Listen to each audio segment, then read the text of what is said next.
I want to make it clear to the American people and to all the world that all we want in Laos is peace, not war. A truly neutral government, not a Cold War pawn. Southeast Asia, late 1960s. As the United States fights a controversial war in Vietnam, few Americans are aware that right next door in Laos, armed American servicemen are secretly conducting another war. The largest CIA covert operation in history. The orders that I had was report to Mr. Black.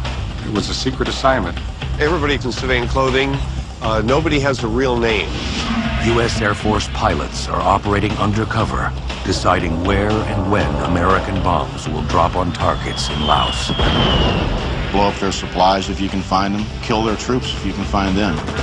It's like combat to the 10th power, for sure.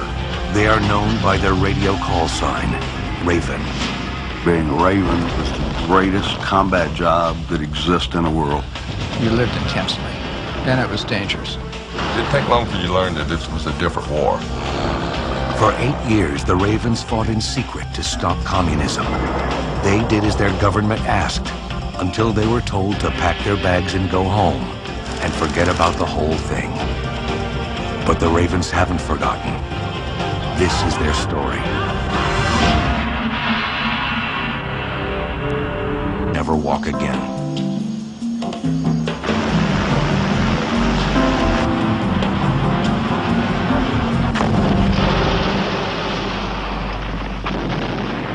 In the 1950s, a communist faction known as the Pathet Lao began trying to take over Laos. They were backed by North Vietnamese troops, who in turn were backed by the Chinese and Soviets. Americans who believed in the domino theory feared that if communists won in Laos, other countries in Southeast Asia would also topple. If Laos fell, Cambodia would go, Thailand would go, and God knows what would go next. The Eisenhower administration thought that Laos was the key in Southeast Asia. At Geneva in 1962, an accord was signed guaranteeing the neutrality of Laos. But the North Vietnamese broke the treaty before the ink was dry by leaving their troops in place. The United States felt a need to respond, but it would have to be done covertly. An assignment handed to the CIA. We wanted to be able to say to the American people and to the United Nations that we did not have the United States military personnel in the country. The CIA would run the war, but they would need a proxy army of foot soldiers to fight it. CIA operative Bill Lair found them, a Laotian mountain tribe called the Hmong. A tiny minority in Laos, the Hmong had a history of fighting the North Vietnamese. I knew the Hmong from Thailand. They were a fiercely independent people. They didn't want a central government to bother them. They hated the communists because the communists try to organize everything into their system. All they wanted from the very start, Bill will tell you, all they wanted was a plot of ground. They wanted everybody to leave them alone. And they fought and died for that. Bill Lair gave the Hmong American weapons and lessons in modern warfare. To these Hmong tribesmen, siding with the Americans seemed like a safe bet. In 1962, the idea of the United States losing against North Vietnam seemed incredible for just about everybody. But the communists proved more tenacious than anyone predicted. North Vietnam saw the strategic importance of Laos. They ran a supply network, the Ho Chi Minh Trail, through Laotian territory into South Vietnam. As part of an expanding effort to defend South Vietnam, the CIA began using Hmong guerrillas to harass these supply lines. But the Hmong were badly outnumbered. So in 1967, the U.S. decided to provide the Hmong with air support. That's when the Ravens were sent in, to live and fight with the Hmong.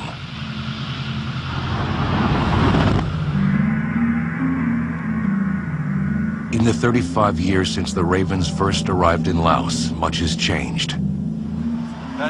Their war was lost.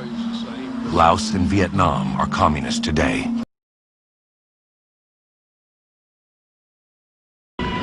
Long Chen was built by the CIA as headquarters, airfield, infantry base camp, and refugee center for some 40,000 Hmong displaced by the fighting. For a warrior hungry for action and intrigue, there was no better place on earth to be.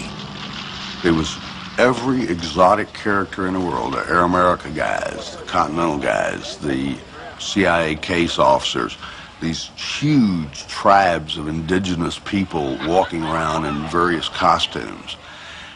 I knew that I had found home, and it was the most exotic place in the world that was going to be my home. Long Chen was also home to General Vang Pao, the CIA-backed leader of the Hmong. He was the key to putting together the forces on the ground that the United States would support in order to fight the war. Vang Pao led his Hmong followers with inspiration and fear. He was a son of a bitch, but he was our son of a bitch. That's exactly what he was. He was brutal and tough and mean. You won't find many people say that, but that's the God's truth. Today in the mountains surrounding Long Chen, a few of Vang Pao's Hmong followers are still hanging on, still fighting the communist Pathet Lao. There have been attacks against government installations and tour buses in the area.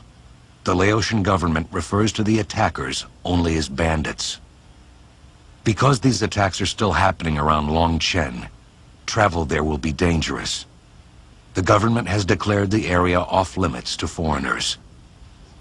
But the Ravens tour guide Susath has promised to take them to Long Chen anyway. We're going to special zone, which is not allowed foreigner to go there. And as you know a little bit about the difficulties, the safety of the areas, that's why they call special zone. They have a little bit activities of the guerrillas around there.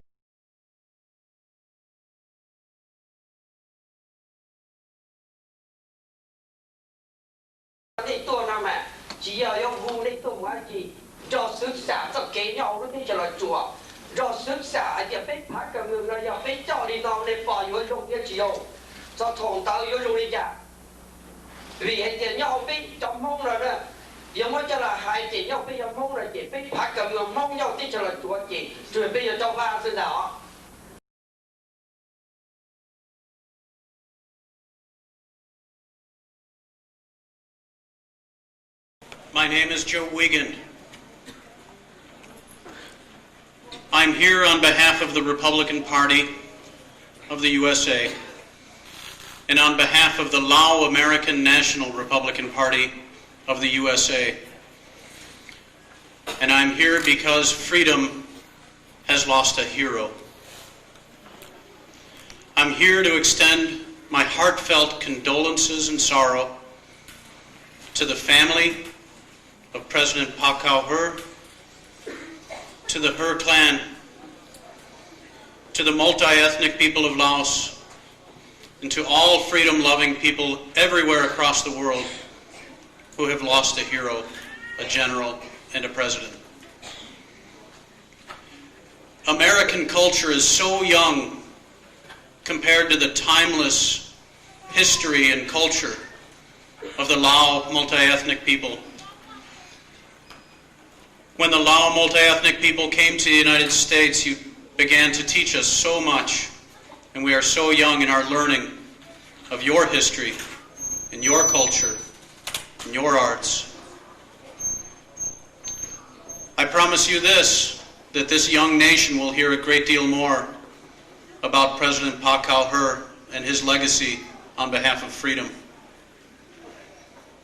227 years ago, in 1775, before our nation was born, a man stood up in front of assembly like this, and he said the following: "Is life so dear, or peace so sweet as to be purchased at the price of chains and slavery. Forbid it, Almighty God.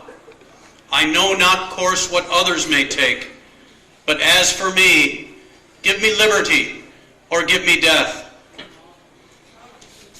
200 years later, in 1975, Pa Kau Her and many other lovers of freedom founded the Freedom Fighters.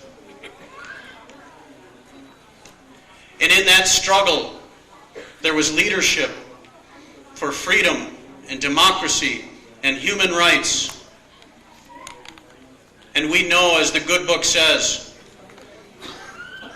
there is no gift so great as a man who is willing to lay down his life in the service of others. We are all made greater for the service and sacrifice of President Pa Kau Her.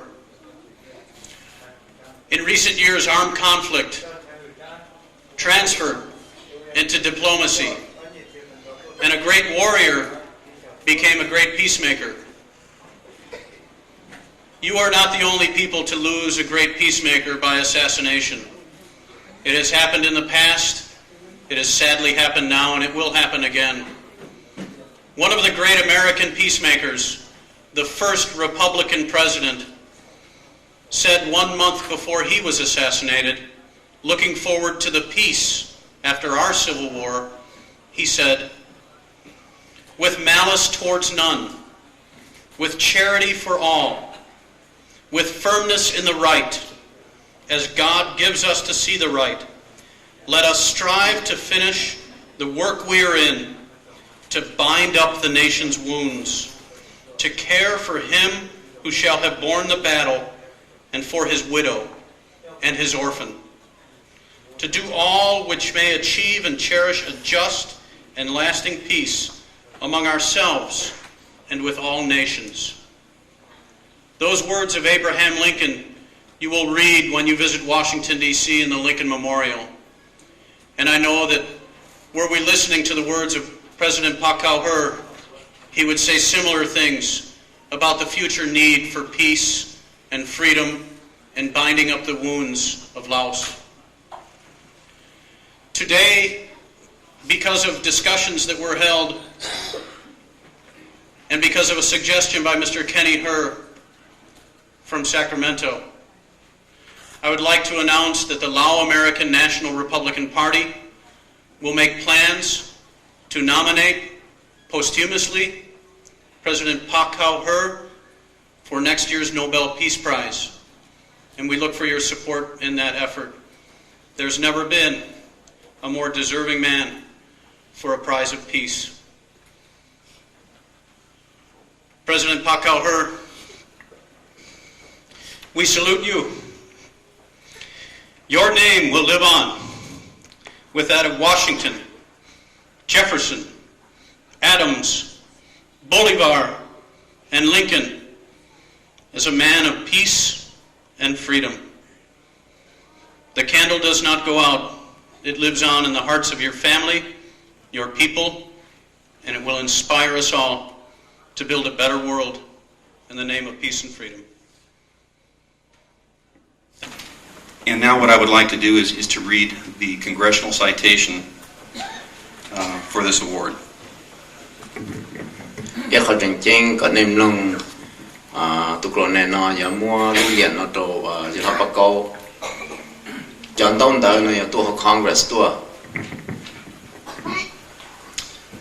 The Vietnam Veterans National Medal. Congress of the United States, House of Representatives, Washington, D.C., dated July 22, 2002. On behalf of the grateful people of the United States and the citizens of Colorado, we award today the Vietnam Veterans National Medal to Major Pa Kau Her.